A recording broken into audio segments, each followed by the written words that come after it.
Well,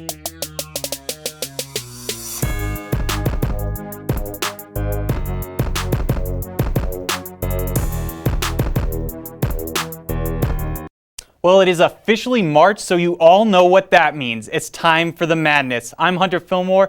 For this week's Hotspot Game of the Week, we travel to Las Vegas for the Mountain West Tournament. Looking at the tournament, it all kicks off on Wednesday with the first round of games.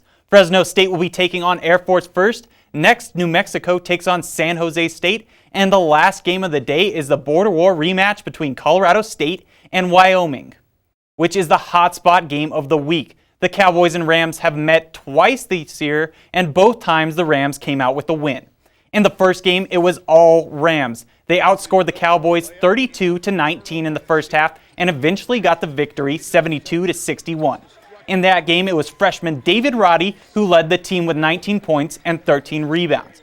Jumping over to that second meeting between the Rams and the Cowboys, we would see another victory by the Rams, but this time only by 7 points. The Cowboys outscored the Rams in the first half 37-29, but the Rams came charging back in the second to secure the win. After CSU's last game, head coach Nico Medved is positive thinking into the tournament. I think that we should feel good about ourselves and feel confident going into the Mountain West tournament, and I hope so. I know I certainly do, that those guys believe not only can we play with, but we can beat. The leading scorer in this game was also a freshman, but this time it was Isaiah Stevens.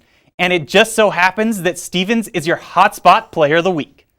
Stevens is the leading scorer for the Rams this season and has over 400 points. He's averaging 13 points per game with a three-point percentage of just under 40%.